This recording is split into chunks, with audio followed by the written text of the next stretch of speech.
here's something you almost never see anymore. One of the last places on Earth where cement tiles are still handmade. Deep inside a workshop in Egypt. A craft that began in the 1800s is somehow still alive. Back then, cement became a cheap and efficient way to build, and artisans quickly turned it into something beautiful. For Said Hussein, this isn't just construction work, it's an art form, even as modern tile factories and mass production threatened to wipe out his business. He refused to abandon the craft he grew up with, so we traveled to Cairo to see how his small workshop is still standing today. Said has been making these tiles since he was just 12 years old, and remarkably, much of his process hasn't changed. It still begins the same way it did generations ago, by carefully sifting white cement. Watch this closely.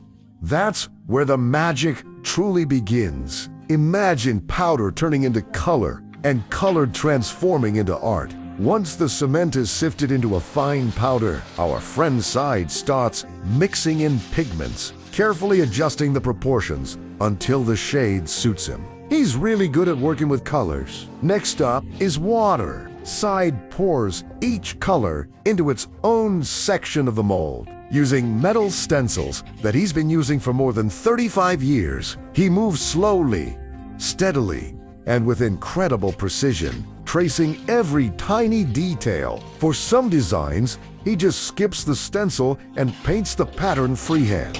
Finally, he seals the mold with a mix of sand, cement, and limestone, an important layer that keeps the pattern in place for good.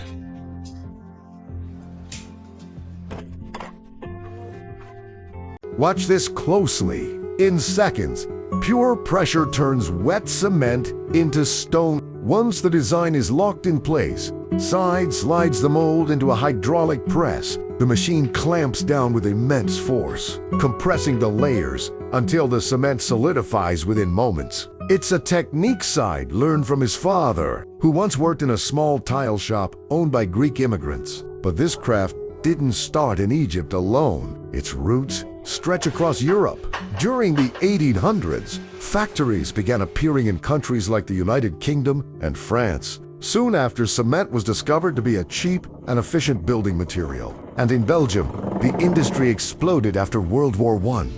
First, the world wanted them everywhere. Then, almost overnight, the world moved on. Cement tiles were once the affordable choice across Europe, filling homes, cafes, and grand buildings alike. But by the mid-20th century, changing tastes in the tile markets slowly pushed them aside. In Egypt, the shift came later. Said says the real disruption arrived in the 1990s when ceramic and marble tiles flooded the market and shook his business. Since then, rising material costs and the intense physical labor have pushed many workers away from the trade. To survive, Said began creating newer, cheaper designs. Today, he and his 2 employees remain among the few tile makers still carrying on the craft. And together, his small team can produce up to 150 tiles in a day. Here's the surprising part. This die-in craft still creates real value, and every tile tells a story that machines can't copy.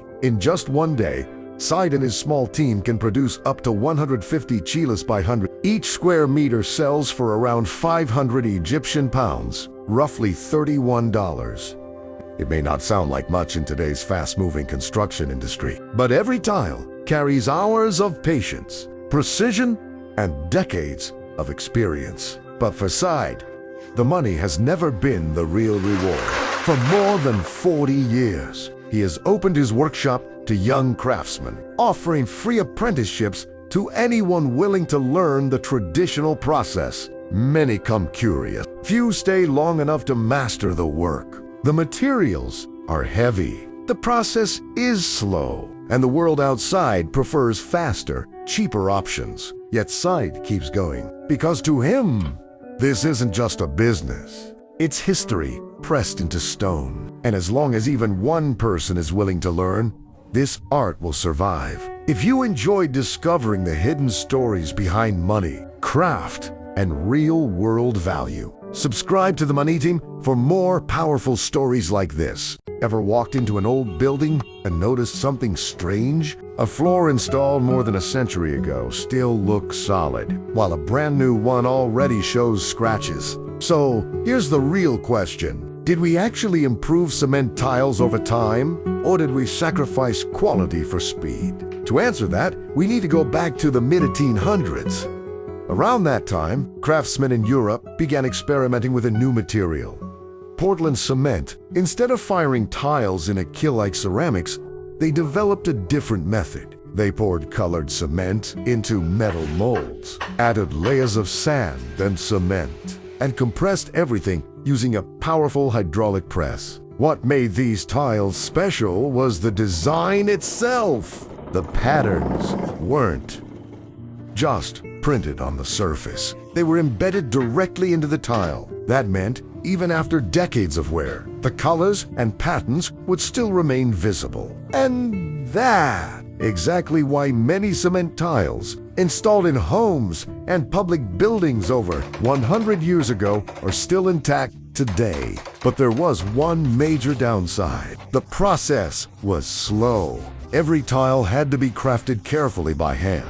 Artisans filled each section of the mold, pressed the tile, and then allowed it to cure 4 weeks before it could even be installed. Production was limited, but the result was extremely durable. Now, fast forward to today.com.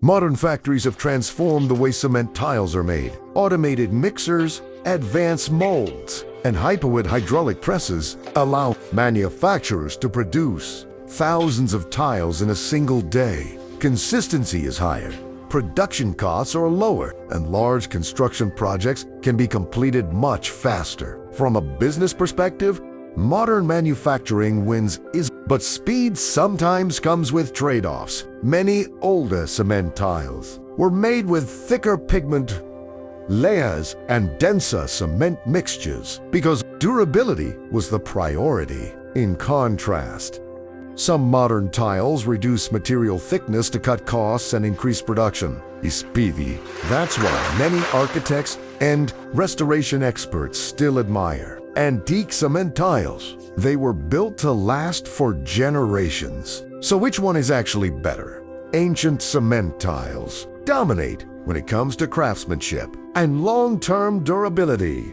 Modern cement tiles dominate when it comes to efficiency, scalability, and affordability. The real future of this industry may lie somewhere in the middle, combining modern production, technology with the craftsmanship that made the originals so legendary. Because sometimes the smartest innovations aren't brand new, they're simply old ideas brought back to life. If you enjoy learning how traditional craftsmanship connects with modern money and industry, make sure you subscribe to the Money DMOO for more stories about business, craftsmanship, and the hidden value behind everyday products. And if this surprised you, hit like and share it with someone who thinks modern always means better.